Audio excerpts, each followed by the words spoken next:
Pode. Olha, então, hoje, dia 16 de abril de 2024, nossa aula de recursos de espécie. Não lembro mais como aula, seja a nona aula, sempre sétima aula. Nona aula. Nona. Foi? Oitava? Não, podia ter essa primeira. Não, é nona. Nona. Então, pessoal, estamos falando aqui de contribuintes, né? Hoje, o contribuinte é aquele que importa também, mas você tem o decreto-lei vai equiparar ao adquirente de mercadoria importada. O que é isso? São mercadorias que são enviadas, normalmente direcionadas à residência do comprador daquela mercadoria.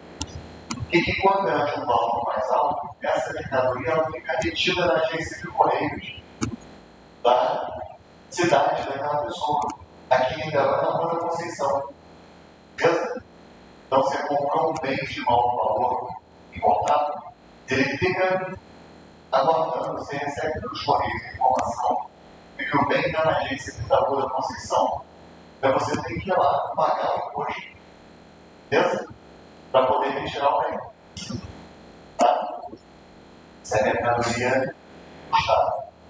E, bom, o destinatário, o destinatário de remessa postal internacional, indicado pelo respectivo remetente e o adquirente de mercadoria entrepostada. Desculpe, pessoal, a segunda hipótese, que é a remessa postal, tá? Entrepostada, adquirente de mercadoria entrepostada, está relacionado, se não me engano, com a questão do entreposto aduaneiro. Entreposto aduaneiro é a região do Porto, e que chegam algumas mercadorias lá, e a pessoa vai lá pegar essas mercadorias. Então, por exemplo, é um bem também de mau valor, precisou vir pelo porto do aeroporto, não veio para a agência dos correios, mas esse adquirente, ele é equiparado ao importador. Bem? E aí, tem algumas situações que é o seguinte: o direito tributário, isso falei para vocês, mas o devedor do tributo, ele pode ser ou contribuinte, que é aquele que pratica o fato gerador, ou responsável tributário. O responsável tributário é aquele que, embora não pratique o fato gerador, a lei determina que ele tem que pagar o tributo.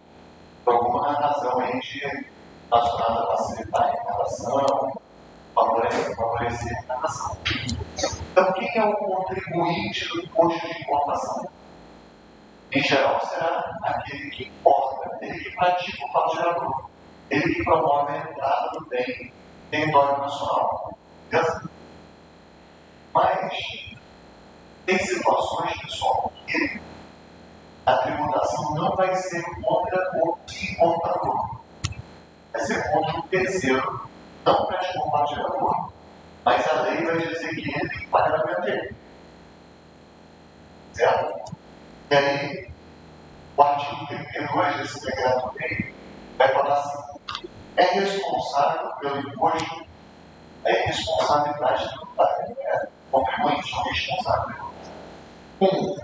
O transportador, quando transportar mercadoria procedente do exterior, ou sob controle aduaneiro, inclusive recurso interno. Vamos supor que o transportador ia trazer um bem para o Brasil e o fisco não conseguiu identificar quem foi o portador. Seja porque não fez uma declaração de imposição, por alguma razão o portador não é identificado. Então esse imposto pode ser cobrado do transportador, da empresa que transportou o bem para o território nacional. Pensando que o transportador não é o importador, não é o contribuinte, é o responsável. Certo? Chegou um bem no Brasil, pessoal, fazendo exportador. Se não existe qualquer importador, a lei autoriza a cobrar o imposto do transporte. 2. Depositário assim considerada qualquer pessoa da custódia de mercadoria sob controle aduaneiro. E isso? Isso é uma situação interessante. Depois a gente vai especificar. Eu falei para vocês que existe a importação real, que é quando o bem efetivamente chega no Brasil, é chamada importação ficta. É quando tudo leva a crer que aquele bem chegou no Brasil, mas ele sumiu. Quem sabe onde ele está? Provavelmente ele foi extraviado já em território nacional. Certo? Então, o que acontece? Por exemplo, se importou 100 toneladas de soja. O Brasil importou da soja, não, por exemplo, importa soja. Então, 1 tonelada de kiwi, sei lá, né? Nosso efeito diferente. Ou de blueberry, certo? 1 tonelada de blueberry. Chegou no ponto. E aí, o que aconteceu? Essa blueberry ficou no depósito do porto. E quando foi feita aquela análise parlamentar, se viu que, poxa, o documento indicava 1 tonelada de governo. E ali, na verdade, tinha meia tonelada de governo. Aconteceu alguma coisa que subiu essa blueberries no depósito. Quando o produto deu entrada no depósito, foi documentado, entrou 1 tonelada de governo. Mas, depois, quando o pessoal foi lá, tinha só meia tonelada. Não se considera que hoje fica, poxa, está documentado. Pode não veja aí, chama o veja está documentado essa entidade. Não deve incidir sobre uma coisa tonelada. Beleza? E aí o povo fica naquele conflito. Poxa, o importador comprou 1 tonelada, quem recebeu 1 tonelada. E aí, o depositário só entrega meia tonelada. A lei permite cobrar o imposto sobre essa meia tonelada. Importante para o depositário, como responsável. Ele deu causa, subir isso ali, ele vai pagar o tributo. Responsável. Beleza? E aí, tem aqui algumas hipóteses de responsabilidade solidária, coisas mais específicas, né? Por exemplo, fala de uma situação chamada importação por conta e ordem e importação por encomenda. Vamos supor, eu quero comprar 100 garrafas de vinho francês para o meu casamento. Tá? No meu caso, seria para bodas de prata. Ainda vai quase chegando. Bodas de prata. Então, esse ano eu faço 21 anos de casado. 16 anos de namoro. Eu passei bodas de prata. Namoro. Então, eu vou fazer uma festa para comemorar para vinho francês. E aí, tá, mas comprei vinho francês, sentido, comprar, que entrar no Ciscomex, fazer declaração de importação, não tenho nenhuma experiência com isso. Então, vou na loja de um conhecido meu, o Felipe, ele é dono da Nippon, casado com uma amiga minha que faz. Aí ele, poxa, Felipe, você pode comprar esse vinho, importar assim, mais o Ciscomex, sabe, fazer declaração de importação, sabe, esses procedimentos burocráticos, lembrar. Você pode comprar 100 garrafas de vinho, 6 para mim, esse vinho pequeno. Eu estou te dando o dinheiro todo. Você pode importar no meu nome. Beleza? E aí, isso se chama importação contra. Ele vai fazer pela empresa dele, mas já dizendo que é no meu nome, é com o meu dinheiro, já deu dinheiro para ele. Certo? E aí o que acontece? Nessa hipótese, o decreto-lei 7 diz que eu sou um devedor solidário Responsável solidário como importador. Se por um acaso o Felipe não pagar o imposto, o fisco pode me cobrar esse imposto de importação para o Felipe. Importação. Tem que ter um ponto de ordem, né? Pelo meu nome, pelo dinheiro, mas ele se apresenta como certo. Ele há uma responsabilidade solidária. Da mesma forma, a chamada importação por encomenda, um pouquinho diferente. A importação por encomenda, o dinheiro é do importador. Mas ele está comprando algo, porque eu fiz um contrato com ele, falei, olha, vocês vão chegar ao nos falam. Então, ele compra com o dinheiro dele, o nome dele, mas há um contrato de encomenda de produtos importados. E nesse caso também a lei diz, né, para vocês, nesse caso,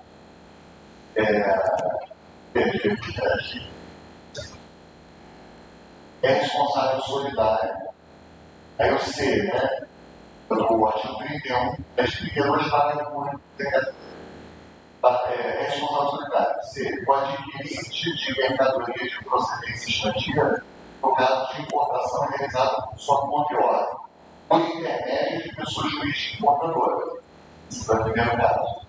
D. O encomendante pré-determinado que adquire mercadoria de procedência estrangeira de pessoa jurídica importadora. Encomendante também, essa importação por encomenda, também é responsável solidário. Então, o fisco pode cobrar qualquer um. Pode cobrar um imposto dele ou do importador ou daquele que está querendo. Beleza?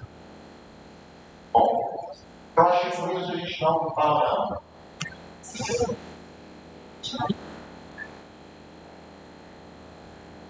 Sim, vai saber primeiro quanto o próprio importador pode aturar. Segundo, que essas coisas se revestem de uma certa qualidade documental, que o importador ele pode, talvez até na própria via desses comércios, dizer: estou importando uma encomenda de plano geral. Então, não sei se tem esse campo, mas é possível que tem. Também dá para você criar observações. Bom, vamos então os trabalhos. Eu vou sugerir o seguinte: normalmente tem jurisprudência, né? Então vamos fazer jurisprudência, e aí a gente dá mais informação para as coisas. Aí você consegue dar depois da manhã. Bom, mas vamos lá. Pode falar o nome de você. Se quiser falar de frente, ela vai dar uma cadeira. Eu não. Mas era. Beleza. Mas se você quiser, só não precisa também correria não, tá? Ela que seja uns 10 minutinhos. Mas não precisa também se passar um pouco. Eu fiquei interessante falar sobre a importação de carro. Realmente, a série filmada foi no RESP número 1396488, Santa Catarina, de 2013. A tese inicial seria que não incidiria o IPI sobre o veículo importado para uso próprio, tendo em vista que o fato gerador referido tributo seria a operação de natureza mercantil ou semelhante. E a ideia seria o princípio da não cumulatividade. Só que aí, em 2016, o STF julgou o recurso extraordinário número 723-651, Paraná, e firmou uma tese diferente. A ideia seria que, como o imposto de importação ele é um imposto real, ele não é um imposto daquele, a característica dele não é subjetiva, você não incide esse imposto devendo observar o importador especificamente, a característica do importador, não faria diferença para qual o uso daquela importação, daquela mercadoria. Então, no caso do carro, não faria diferença se o carro seria para pessoal ou uso comercial. Então, mesmo sendo um carro importado para uso pessoal, o STF resolveu que seria, de fato, o IPI seria utilizado mesmo nesses casos. E é bem interessante que esse argumento ele leva também em conta exatamente a característica do imposto de importação. Isso. Essa cobrança ela não violaria o princípio da atividade e nem figuraria como uma bitributação. Seriam coisas diferentes. Porque a gente viu também um momento que seria o tributo da importação, ele seria incidido no momento que chegasse você fizesse aquela declaração. Seria outra coisa quando você compra o carro, e aí, como é carro internacional, né, deve ter IOF, esse tipo de coisa, mas não chegaria numa hipótese de bitributação por esse motivo. Porque seriam operações diferentes e o objetivo carro não faria diferença. Sendo um carro para uso comercial, sendo um carro para uso pessoal, o imposto de importação deveria incidir, porque a característica do imposto de importação é essa. É o objetivo, conforme é real. Entendeu? E é isso. Aí o STF firmou esse entendimento. E também temos uma tese do STJ reafirmando em 2019, tese 695, que fala exatamente isso, que não figuraria nem bitributação, nem violaria a não cumulatividade e que, mesmo que o automóvel seja para uso pessoal, não faria diferença. Seria também, incidiria aí a ideia da extrafiscalidade. Seria majoritariamente a ideia da importação seria essa extrafiscalidade. Então, o imposto de importação, ele seria, além dos impostos, seria uma forma de igualar os valores. Não igualar, mas balancear os valores para que o total com impostos daquela mercadoria seja compatível ao valor de você comprar um carro nacional. Não seja muito discrepante, nem muito mais barato, nem muito mais caro. Seria uma ideia de você proporcionar a mesma oportunidade do mercado nacional. É isso.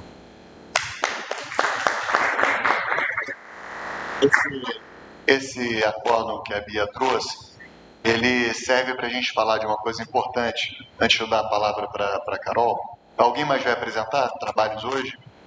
Helena, mas é imposto de exportação? Exportação também. Então, que é o seguinte, pessoal.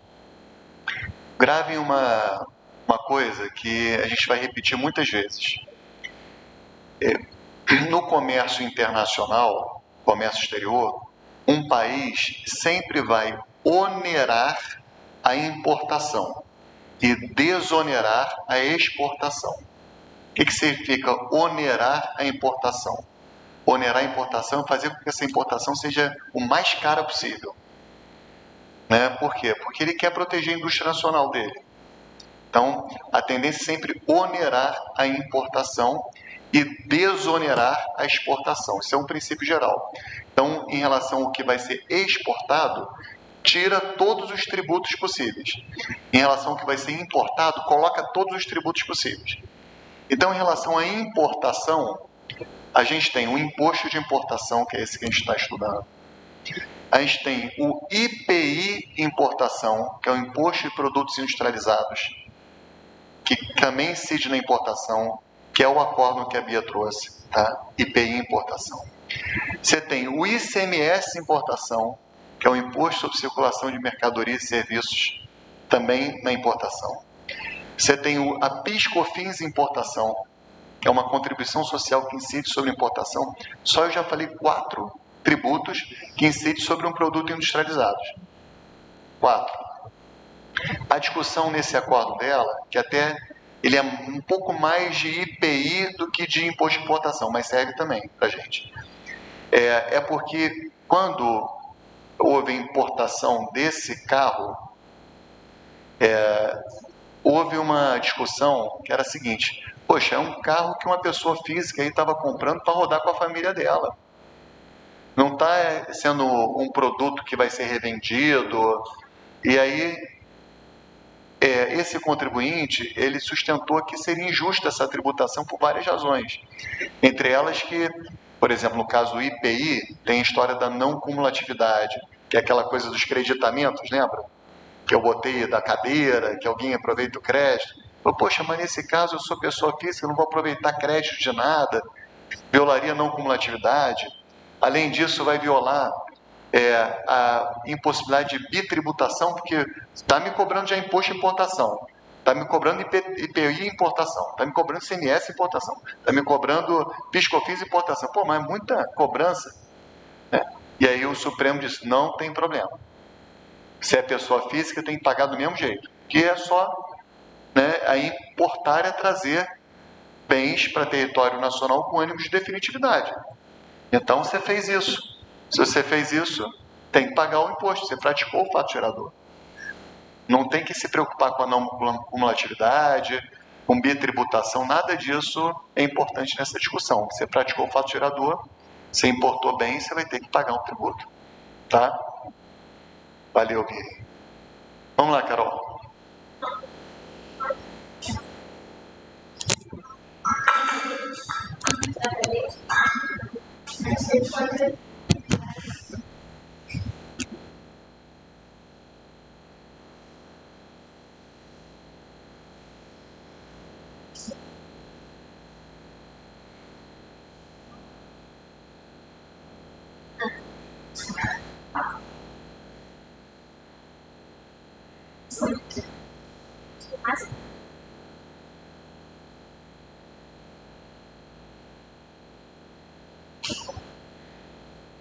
Eu posso ler em voz alta? Pode. É uma questão do analista tributário da Receita de 2023.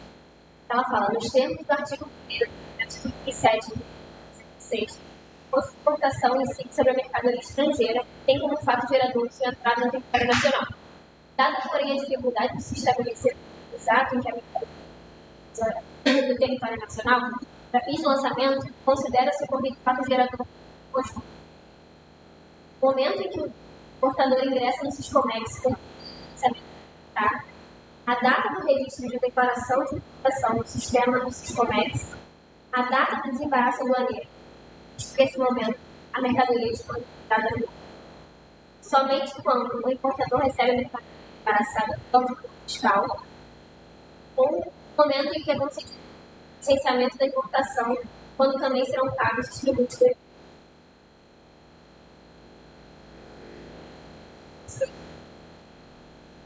A resposta letra B da fundamentação é o artigo 23 do decreto 37. Fala que quando se tratar de mercadoria despachada, considera-se ocorrido fato gerador na ação aduaneira. Nesse caso, vai ser o Siscomex. Esse é o artigo 44. Pessoal, essa eu acho que você acertaria, né? Vamos um pouquinho lá. A gente fala muito disso, né? Fizemos aquela coisa do licenciamento no começo, depois demora 60 dias para chegar. Você vê que é uma questão recente, 2023, uma banca forte, a Fundação Getúlio Vargas, prova para analista tributário da Receita Federal, então o cargo deve estar recebendo R$24 mil por mês, né? É uma questão que vocês acertariam com facilidade. Né? Questão de auditor fiscal, esquece da letra.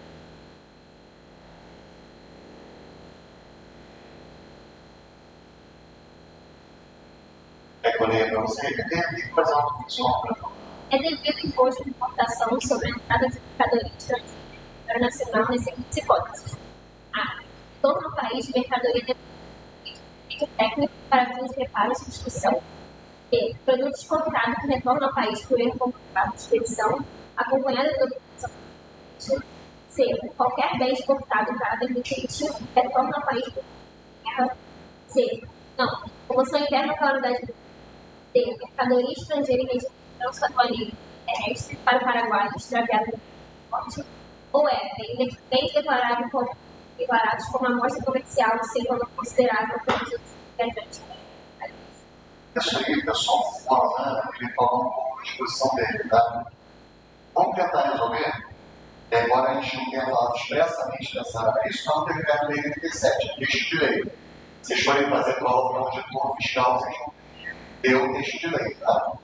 Mas vamos ver como é que a gente, nossa sensibilidade, tá? No conhecimento jurídico, muita coisa a gente vai resolvendo por bom senso. Vai depender do imposto de importação. Então, quando é que acontece a incidência do imposto de importação? Já sabe como eu gosto de incidência importar produtos estrangeiros.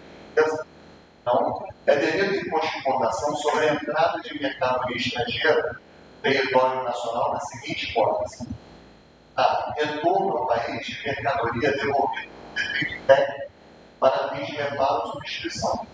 Pensa bem, a Embraer mandou um avião dos Estados Unidos para exportar.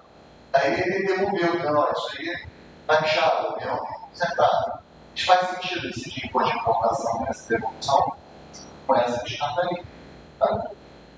Produto exportado que retorna ao país por erro comprovado de expedição, acompanhada da documentação correspondente.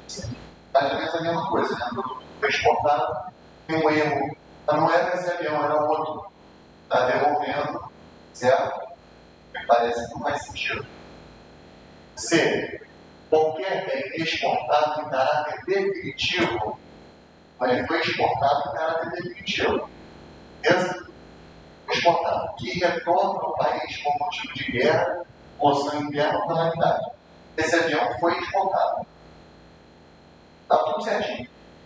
Se incorporou à economia nacional americana. Beleza?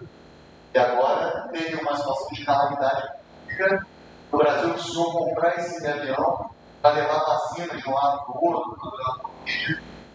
Ele está trazendo esse bem para o Brasil de volta. Tá? Esse bem se tornou um bem estrangeiro. Tá? Está trazendo. E ele está dizendo: calamidade pública, guerra ou comoção interna. Então, primeiro, gente, me parece que tem redação de uma hipótese de isenção. Beleza? Parece que tem sentido que não se cobrasse tributo nessas hipóteses. Mas isso potencialmente até a gente poderia cogitar, que é uma importação. Tá? Vamos ver os outros para ver qual é a menos temática. Mercadoria estrangeira em regime de trânsito aduaneiro via terrestre para o Paraguai, extraviada durante o transporte. O que é isso? O bem, ele chega para o Paraguai em porto, pessoal. Em porto, Paraguai? Não tem porto. Então, chega um minério de ferro. Como é que chega o minério de ferro no Paraguai? Não chega por avião. Minério de ferro que chega no Brasil. Ele tem um caminhão no Brasil. Que vai levar esse minério de ferro para o Paraguai. Esse bem, ele deveria ser incorporado à economia nacional, a princípio? Não, porque esse bem estava indo para o Paraguai. Só estava em trânsito aduaneiro. Mas o que aconteceu? Veio uma situação que foi extraviada durante o transporte. Assim que eu estou falando de minério de ferro, poderia ser, por exemplo, 1000 iPhones. Foi extraviado. Beleza? Então, me parece que aí a gente pode cogitar uma importação de. Beleza? Eu acho que isso aí tem todo jeitão de ser um caso de incidência. Até para evitar fraude. Agora estou mandando para o Paraguai, assim que ó. Entendeu? Vamos lá. Bens declarados como amostra comercial sem valor considerado, conduzidos por viajantes que regressam ao país. Esse tem sentido, né? O sujeito não amostra grátis de amostra sem valor comercial. Aí está na bagagem dele, paga imposto de importação.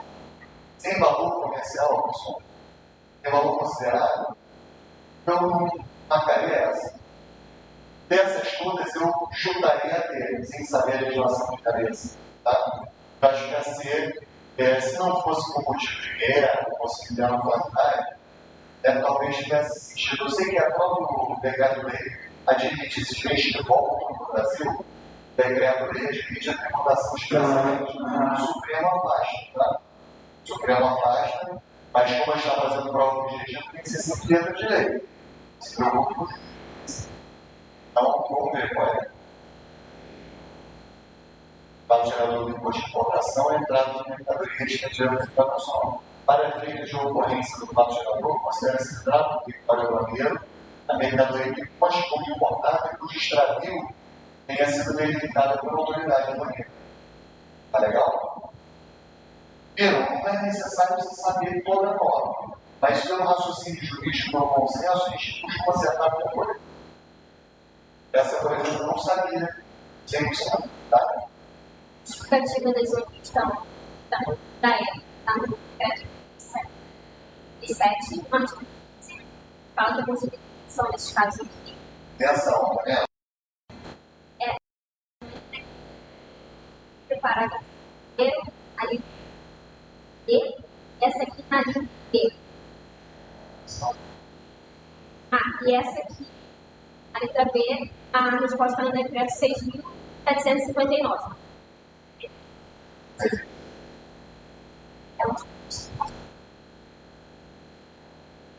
Porque se refere ao imposto sobre importação, analise e ao final assinale a alternativa correta. Da lista de gestão municipal de Rio Claro. Né? Concurso para gestão municipal perguntando os federais. Vocês acham que vai ser difícil ou fácil a questão? Tende a ser fácil. Municipal perguntando. Não precisa ser um grande conhecedor de. Tá bom ver. É da competência dos estados, o imposto de importação? Verdadeiro ou falso? De quem é a competência do imposto de importação? União, essa é falsa. O importador é contribuinte do imposto. Verdadeiro ou falso? Verdadeiro. 3. O arrematante de produtos apreendidos ou abandonados é contribuinte do imposto. Aí está. Da lei complementar, sim. Tá legal? Da lei complementar, sim. Essa hipótese não foi reproduzida na lei que institui. Bem? É o tipo da questão que poderia gerar algum questionamento. Mas como a gente se segura na letra de lei, por quê? Porque o decreto-lei não previu a arrematação como hipótese de incidência. Não previu arrematante. Mas eu iria aqui pelo CPM, tá? Prever como lei complementar, né? Então eu me faria arrematante de produtos apreendidos ou abandonados é contribuinte do imposto. CPM admite essa possibilidade lá que a gente acabou de ver. Então, esses os dois lá no dispositivo. Então, 2 e 3 primeira.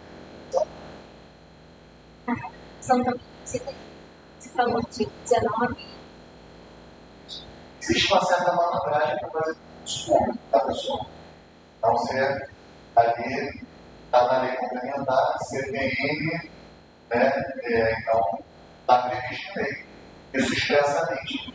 A gente não consegue resolver uma questão de título para prevendo a situação de que a jurisprudência seja contrária, nem sempre fazer um raciocínio jurídico para afastar o dispositivo. Legal?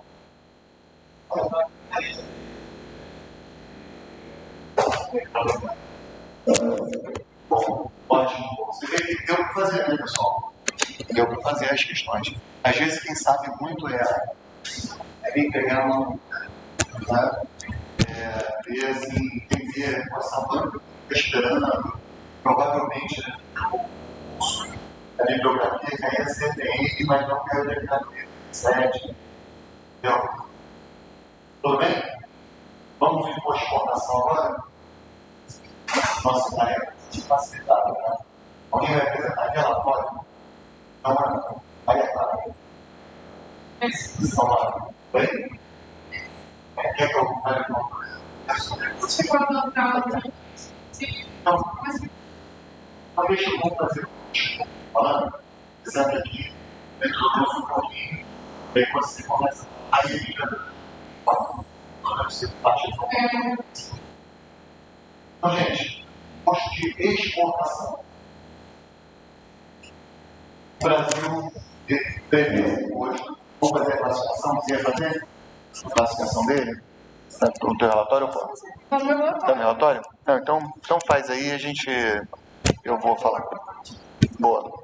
Gente, bom dia, meu nome é Maria Clara, que você me conhece, meu relatório é muito breve, sobre o nosso tempo. Fica tranquila. Faz aí. E eu escolhi fazer um recorte, na verdade, no relatório, como dá para pautado mais no fator da extrafiscalidade. Eu achei que talvez fosse o elemento mais interessante do estudo do imposto de exportação, considerando que ele não tem uma natureza fiscal propriamente dita e que o que importa para nós no seu estudo não é exatamente a arrecadação que ele si, mas a extrafiscalidade. O que funciona em termos de soberania do comércio exterior, da economia nacional, relações diplomáticas. Então, acho que talvez esse seja o fator que mais nos leva a estudar esse tipo de imposto específico. Como o professor falou para classificá-lo, então eu vou pular algumas etapas e depois a gente volta. O imposto de exportação ele é classificado como uma modalidade extrafiscal, uma modalidade real, como o imposto de importação também, que abre a competência também que precisava disso, ou seja, o que interessa é muito mais o bem, a coisa do que a capacidade contributiva do contribuinte, não é um imposto de natureza pessoal. Ele é um imposto direto, então ele é aquele anunciado grandão, ele não repercute o ônus financeiro e, eventualmente, se houver, não há relevância jurídica sobre ele.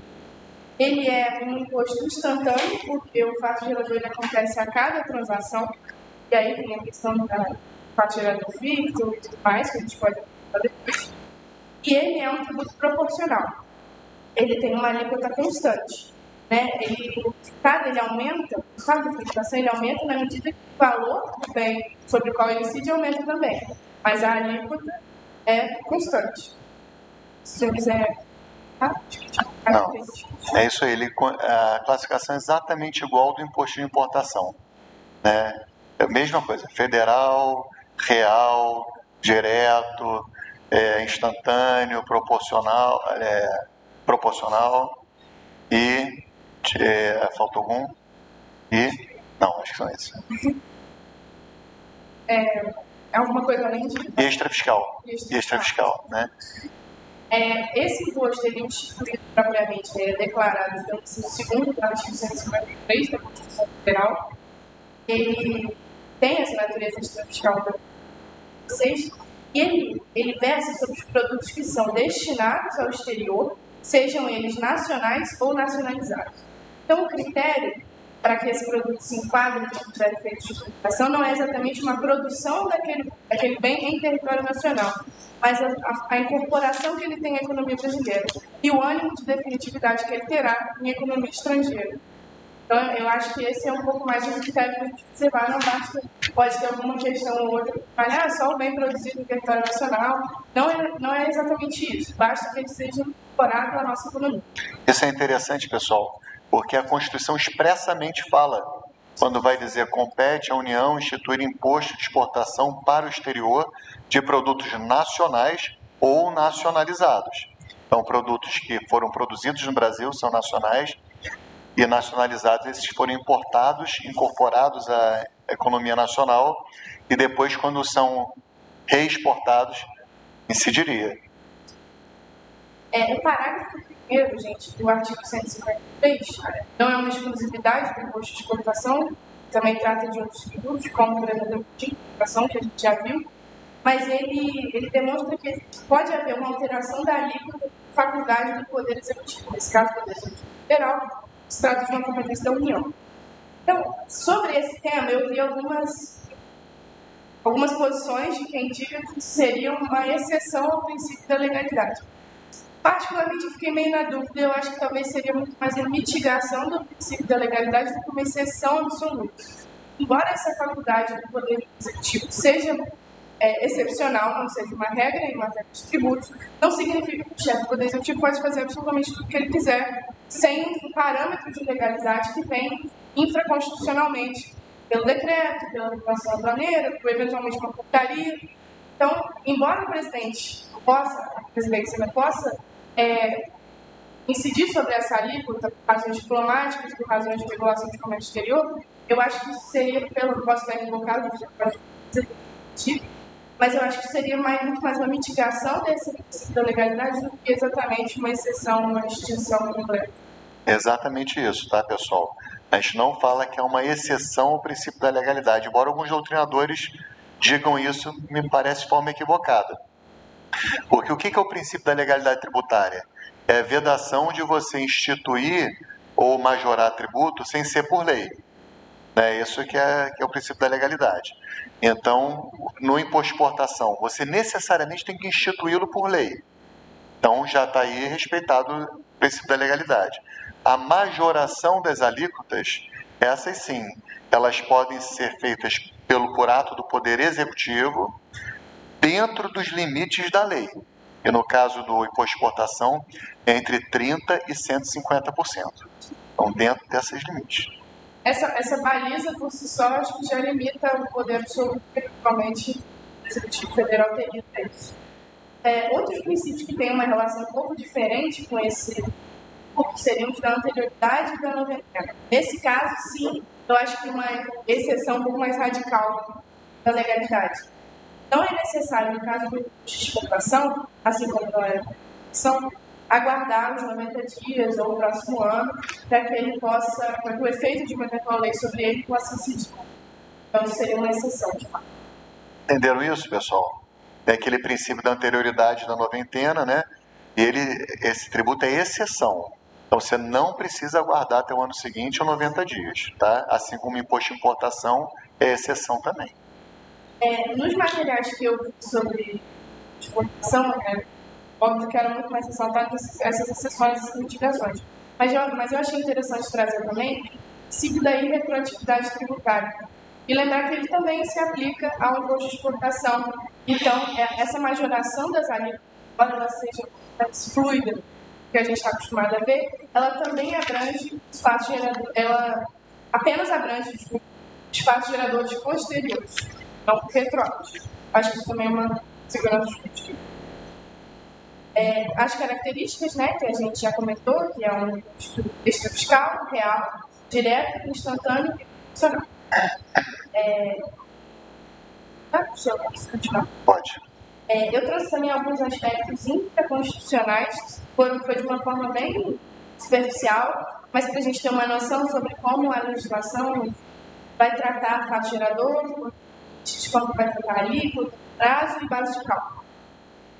O fato gerador, ele está disciplinado assim, no artigo 23 do CPE. Ele corresponde, letra da lei, à saída do território nacional, saída do território aduaneiro. Bem que seja nacional, nacionalizado, como eu falei antes, e que tenha um índice de definitividade do exterior, o ânimo de definitividade. O que isso significa? Ele incorporará a economia do país estrangeiro, certo? Como se fosse um critério. No entanto, essa saída do território nacional, assim como a gente na aula de Constituição, ela precisa de um momento fixo de ser estabelecido. Isso é muito abrangente. Qual seria a saída nacional? O artigo 1º, parágrafo 1º do artigo 1º do Decreto-Lei nº 1577, ele considera o fato gerador o momento da expedição da guia de exportação ou documento equivalente. Hoje em dia, a gente trata, esses comércios e mais, a gente trata de que vale, para esse momento, registro de exportação nos comércios. Seria essa ficção jurídica de isso corresponde ao momento da saída, isso corresponde ao momento da exportação. E eu tentei, particularmente, entrar nesses comércios quando eu estava fazendo esse relatório, não importa. Se eu tivesse que importar um vocês, acho que eu também iria na loja do meu amigo, para ele importar para mim. E, lógico que eu entrei num perfil público, não é exatamente como uma intranet só dos fiscais aduaneiros, você, cidadão, pode ter acesso àquilo, mas eu pensei, nossa, vou trazer várias coisas interessantes para o pessoal. Não entendi absolutamente nada, fico com essa falta com vocês, porque eu achei que ia trazer tabelas e gráficos e dados de exportação. Não fui capaz de entender essa parte dos números da exportação. Fico devendo, mas quanto ao fato gerador e essa ficção, diria que acontece no registro de exportação desses momentos. O nosso próximo, Aí vai ter uma aula para a gente fazer a declaração de imposto de renda. Aí eu vou ver se eu consigo roteia o celular e tenta colocar um Syscomex, só para vocês terem uma ideia também. Beleza? Legal. Já o artigo 27 do Código Tributário Nacional é o que disciplina quem seria esse contribuinte. Como o professor acabou de falar com a informação, é só a gente trocar um pouco esse sujeito do importador para o exportador. Então, Contribuinte para o imposto de exportação é aquele que exporta ou a quem a lei o equipara. Então, não necessariamente é o exportador, mas as posso produzir leis de equiparação a ele. Então, o sujeito passivo desse tipo de imposto é a pessoa que promove a saída do produto nacional ou nacionalizado do território nacional com ânimo de beneficiários do exterior estrangeiro. O sujeito ativo, como a gente falou, isso é uma competência da União, seria a União. Então, no artigo 153, segundo da Constituição, regula esse imposto e atribui a competência de substituição à própria União, à administração federal. Quanto à base de cálculo, né? A base de cálculo, ela encontra-se assim, prevista de uma forma mais definitiva no artigo 24 do Código Tributário Nacional, e ela admite duas possibilidades que versam sobre a alíquota. A alíquota específica ou ad valorem. A gente tratou um pouco disso também no imposto de importação, e eu vou só relembrar. A alíquota específica, ela se aplica quando existe uma medida que é adotada pela lei tributária. Como isso funciona? Não sei. Exatamente não sei. Porque eu entendo que existe uma unidade medida, por exemplo, de matemática de tonelada, e apenas uma adoção monetária em cima desse valor. Mas como isso funciona na prática? Na prática é assim. Por exemplo, o Brasil é um grande exportador de soja. Eu acho que é o maior do mundo, se eu não me engano, um dos maiores. Então, em vez de falar, se fosse um contrato, uma alíquota ad valorem, seria assim, eu vou exportar R$1 milhão em soja para a China. Então, vai pegar R$1 milhão e vai aplicar uma alíquota, por exemplo, de 1%, então, a título de imposto de exportação. Então, quanto é que é 1% de R$1 milhão? R$10.000. Então, você vai pagar R$10.000 de imposto. Tá? Na alíquota específica, ele não pega o valor da negociação. Ele vai pegar uma unidade de medida que pode ser, por exemplo, tonelada ou quilos. Então, por exemplo, vai pagar 1 centavo por quilo de soja exportada. Então, não interessa quanto é que foi a negociação. Só interessa que foram 1.000 quilos, né? Uma tonelada. Então, 1.000 quilos vai dar 1.000 vezes 1 centavo, vai chegar lá ao resultado, entendeu? E aí pode ser por tonelada, por metro cúbico de oxigênio, de um gás qualquer, pode ser por garrafa, pode ser por lata, pode ser algo que, né, litro, entendeu? E aí vai se estabelecer um valor por essa medida. Essa é a diferença, entendeu? Sim. Não se leva em consideração o preço da negociação, mas o peso ou aquela medida que está sendo exportada. Essas duas possibilidades são as que vão embasar a base de cálculo que está prevista no Código Tributário Nacional. Eu trouxe aqui também, não é exatamente talvez o mais relevante do mundo, mas de consideração, que o documento que vai servir de base para o despacho aduaneiro de exportação é o DUE, que aparece nesses COMEX quando você entra lá. Ele é um documento, a Declaração Única de Exportação, DUE. E ele é expedido por esse portal de comércio exterior no Sistema Integrado de Comércio Exterior, COMEX.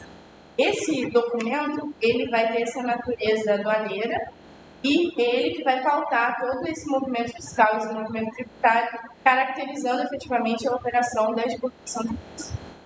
Então, eu acho que é mais uma curiosidade. Próximo. Quanto ao prazo para pagamento de exportação, entende-se que ele será de 15 dias contados desse registro, despacho aduaneiro. Isso é uma portaria do Ministério da Fazenda de 1954. Eu acho que eu esqueci de falar com vocês que esse material está no Classroom. Se vocês quiserem consultar, eu fiz mais de uma forma que eu entendi que seria mais didática, como se fosse um período de estudo, com algumas informações importantes. Ele tem um quadrinho com algumas das principais legislações sobre o tema, sobre imposto de exportação, e uma breve descrição que se trata de cada uma delas. Não vou ficar lendo o número de lei, mas caso vocês queiram consultar eventualmente, eu acho interessante, foi bom para me organizar. Para finalizar minha apresentação, eu trouxe alguns casos que eu achei interessante, não consegui exatamente me debruçar sobre eles necessário, Mas existem assim, 2 casos emblemáticos da aplicação de exportação, que são os que são trazidos pela Resolução CAMEX 17 de 2000 e pelo Decreto 2.836 de 91. Eles tratam de exportação de armas e munições e, segundo, exportação de cigarros para a América do Sul, Central e Caribe. Isso é uma coisa mais local para nós, para a nossa realidade. E sobre esse de armas, inclusive, eu estava lendo um texto, está aqui na nota de rodapé, se vocês quiserem consultar, sobre o embate que foi o Ministério da Defesa, as associações, acho que é a Associação de Industriais de Armamento e Munição e o Ministério da Justiça. E sobre esse tema, eu acho interessante trazer a justificativa do Ministério da Justiça para a necessidade, digamos assim, para a legitimidade da aplicação desse imposto. O Ministério da Justiça alegou sobre o tema o seguinte, que a resolução não afeta a venda de armas para as forças de segurança da América Latina e Caribe, correspondem pelas compras mais volumosas. Os dados estatísticos comprovam que houve aumento de venda de armas nos últimos anos, não se verificando os prejuízos que a indústria alega. A flexibilização da resolução em 2010 abriu a possibilidade de exportações de armas de uso permitido, que apresentam menor risco à vida das pessoas. Eu achei esses itens interessantes porque, tratando exatamente de arma, cigarro, a gente consegue observar a natureza extrafiscal desse produto. Ele tem um papel muito mais de diplomacia e regulação de comércio exterior que o de arrecadação propriamente dita. Mas como isso ainda é um conflito, mesmo que dentro do Poder Executivo e os ministérios, que cada um tem uma posição diferente sobre isso. Eu acho que é isso, pessoal. Se alguém tiver alguma dúvida, se tiver ficado claro. Muito bom, né? Excelente. Muito bom. Beleza, Maria Clara. Muito obrigado. Licença. Excelente trabalho. Gente, então eu vou para o CTN agora, só para reforçar um pouco o que a Maria Clara trouxe para a gente. Os outros trabalhos são o quê? Jurisprudência e questões? Questões, né? Vamos ver se dá tempo de fazer mais algum. Mas alguém vai projetar? Não, não tem problema não. Deixa eu só falar algumas coisas rapidinho que me parece importante. Então, em relação a essa situação do mais geral, né, e a Maria Clara trouxe isso, hoje no Brasil são pouquíssimos bens que são sujeitos ao imposto de exportação, justamente porque a ideia é não onerar a exportação, beleza? Então, se não me falha a memória, só armas, munições e cigarros são tributados pelo imposto de exportação. E ela trouxe os argumentos para que isso aconteça, mas também um outro argumento é o seguinte: quando as pessoas que advogam pela incidência do imposto de exportação em armas e cigarros, sustentam o seguinte: se não tivesse esse imposto de exportação, o Brasil exportaria essas armas, por exemplo, para o Paraguai, e essas armas poderiam entrar no Brasil de volta, né, às vezes de forma irregular, né, de uma maneira muito mais facilitada, né? Seria mais barato para se adquirir licitamente o produto no Paraguai, depois entraria no Brasil essas armas, o que poderia ser um problema para a segurança, então também é um outro argumento que foi utilizado. Quem é contra a cobrança do imposto de exportação, principalmente em relação a armas, sustenta que o Brasil tradicionalmente é um grande produtor de armas, de armamento. Tem uma empresa, eu acho que é Taurus, o nome dela, né? É uma empresa que é uma grande exportadora de armas para os Estados Unidos também. Então, a indústria bélica, eu não lembro se é a segunda ou terceira indústria mais lucrativa do planeta, né? Você tem ali, até onde eu pesquisei, as 3 maiores eram: a primeira era a questão das drogas, né, de entorpecentes, a mais lucrativa; a segunda, a indústria do sexo; e a terceira, de armamentos, como indústria de mais lucrativas, né? Então, não sei se ainda continua, mas até uns 10 anos atrás era essa ordem. E aí isso traria, com certeza, primeiro seria para quem sustenta que deveria dar isenção, imunidade, não cobrar, né? Na verdade, isenção, ou alíquota zero, justamente para que o Brasil também tenha uma capacidade de produção de armamentos, o que, de certa forma, favoreceria o próprio país numa eventual necessidade de defesa contra invasões externas e tudo. O lado contrário é a produção de armas que acaba chegando em pessoas que não deveriam ter armas. Então, é sempre esse debate. Então, isso, desonera. Então, posto que na prática tem pouca importância assim, no dia a dia, porque, enfim, só incide sobre armas e sobre cigarros, né? Então, não é difícil alguém trabalhar com imposto de exportação, tá? Agora, é claro, né, tem uma crise de abastecimento de farinha no Brasil, de trigo, de remédios, de vacinas, né? E aí você cobra o tributo justamente para favorecer que aquele bem permaneça em território nacional. Essa que é a lógica da extrafiscalidade do imposto de exportação. Tá acabando o trigo, não tem como fazer pão, todo mundo está exportando. Bora aumentar o imposto de exportação para favorecer, induzir um comportamento, que é vender o trigo no mercado interno. Tá legal? Bom, reparem que a Constituição fala assim, compete à União instituir imposto sobre exportação para o exterior de produtos nacionais ou nacionalizados. Por que a Constituição precisa botar exportação para o exterior? Estranho isso, né? Toda exportação deveria ser para o exterior, né? Mas tem um caso, uma jurisprudência de 1954 do Supremo, em que antes havia uma possibilidade de os estados cobrarem imposto de exportação. Então houve uma tentativa de um estado cobrar de um outro estado, né? Estava levando produtos assim de São Paulo para Minas e você tentou cobrar imposto de exportação dentro do próprio país. E aí esse julgado afastou essa possibilidade. Então, essa é uma das teses de ser colocado expressamente, que era exportar para o exterior.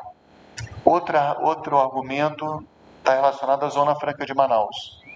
Como é uma área aduaneira super especial, então se cogitou a cobrar imposto de exportação quando alguém vendesse algum bem para a Zona Franca de Manaus.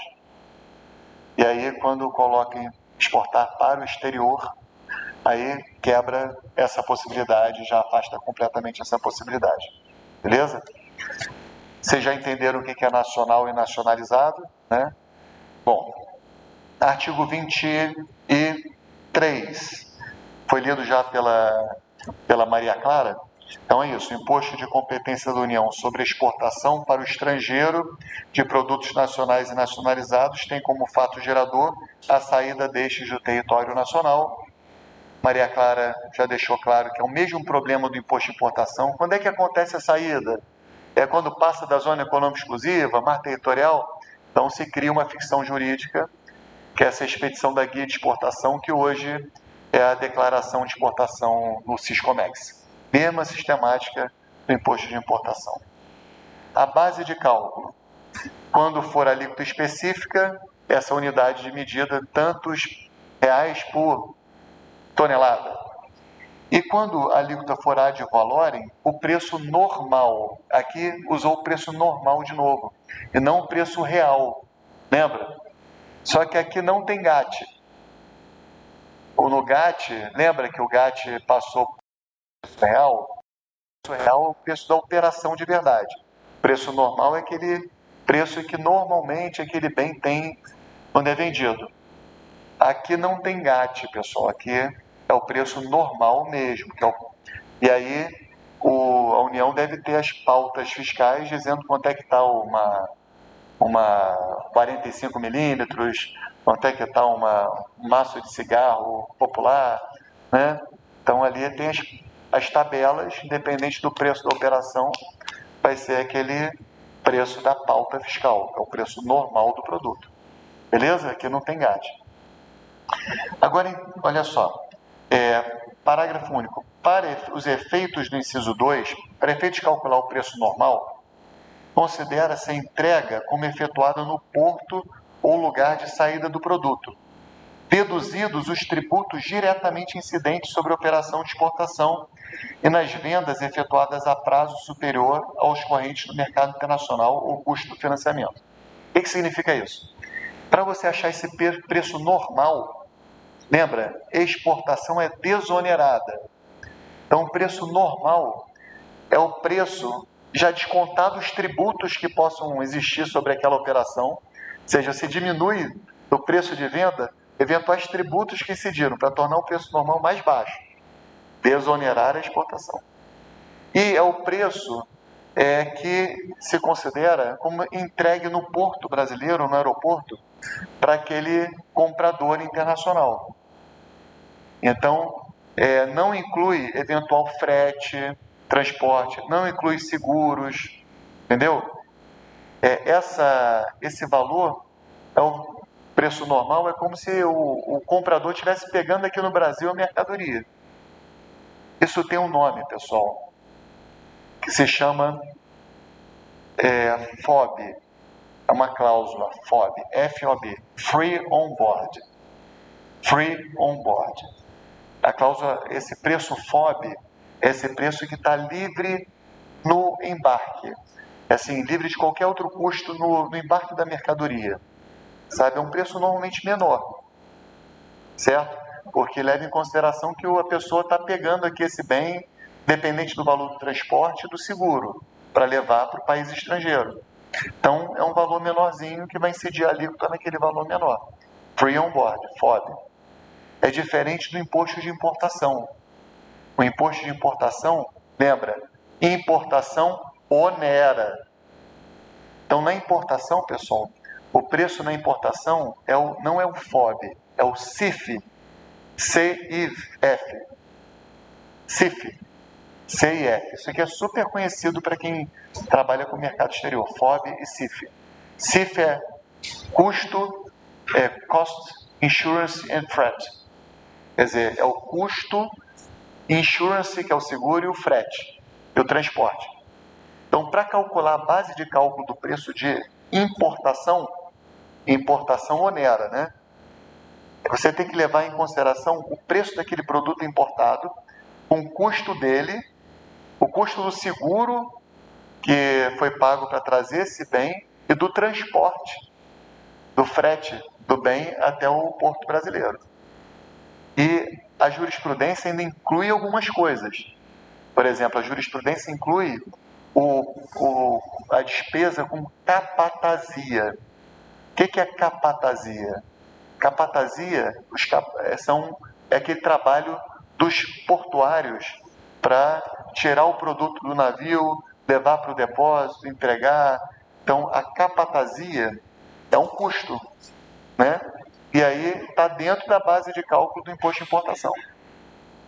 Até a capatazia está junto, entendeu? Porque importação se onera. Tem que deixar essa base de cálculo bem grandona para desestimular o pessoal de importar. Coloca tributo, coloca custo, transporte, seguro. Esse é o CIF. Costs, Insurance and Freight. Tá legal? Bom, isso está no artigo 24. Artigo 25. A lei pode adotar como base de cálculo a parcela do valor ou do preço referidos no artigo anterior, excedente de valor básico, fixado de acordo com os critérios e dentro dos limites por ela estabelecidos. Esse artigo 25 está simplesmente dizendo que o governo pode fazer a pauta fiscal. Ela pode pegar aquele produto e até colocar uma margenzinha de lucro para dizer qual seria o preço normal ali, tá? 26. Quero ver qual é a inconstitucionalidade do 26 aqui, pessoal. O Poder Executivo pode, nas condições e nos limites estabelecidos em lei, alterar as alíquotas ou as bases de cálculo do imposto, a fim de ajustá-lo aos objetivos da política cambial e do comércio exterior. Qual o problema aqui desse artigo? É a base de cálculo. A Constituição só permite que o Poder Executivo mexa nas alíquotas, não na base de cálculo.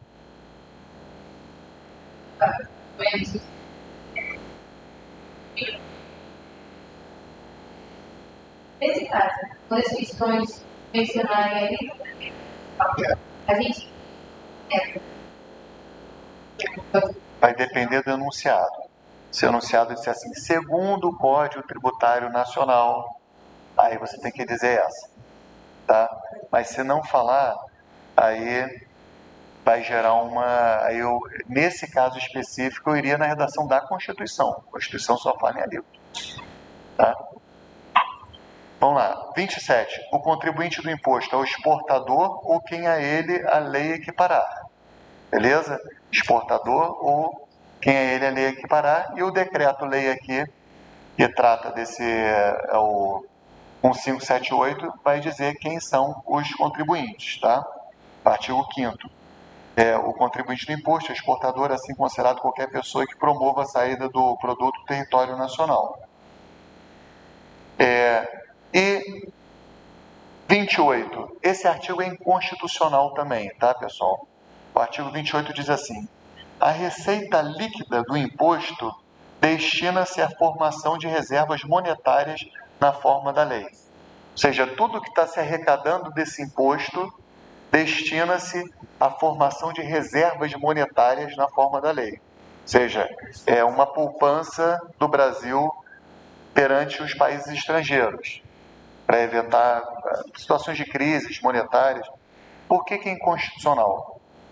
Porque a arrecadação dos impostos deve ser desafetada. Lembra? É uma das características.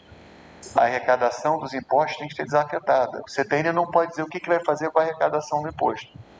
Onde é que está escrito que a arrecadação dos impostos tem que estar desafetada? Tem vários lugares, mas na Constituição também está. Artigo 167, inciso 4 da Constituição. Então eu botaria aqui nesse dispositivo um xizinho, 167, 4 da Constituição. 167, inciso 4 da Constituição. Tá legal? Lembra disso, que a arrecadação dos impostos não pode ser destinada a uma finalidade específica? Senão vira uma contribuição, né? Beleza? Ó, alíquotas. O decreto-lei que trata... Acabamos do CTN, só para vocês saberem. O decreto-lei que trata do imposto de exportação diz que as alíquotas vão de 30% a 5 vezes mais que 30%. Então, a gente sabe que vai de 30% a 150%. 150% é confiscatório, pessoal? Lembra que um dos parâmetros do princípio do não confisco é de que os tributos extrafiscais admitem uma alíquota mais alta? Como esse aqui é extrafiscal, pode ser 150%. Se houver uma grave crise de abastecimento, não é considerado confiscatório. Beleza? Em resumo, acho que é isso do imposto de exportação. A gente, na aula que vem, faz jurisprudência. Pode ser? Oi, você estava nervosa aí, Lili? Sofrendo? A jurisprudência. É porque senão acho que atrasa o pessoal, eventualmente, que tem que ir para o estágio. Quem quiser ir para o Rio, hoje eu estou de carro, posso dar carona. Tá bom? Obrigado, pessoal. A chamada, rapidinho. Ah, não, Pedro,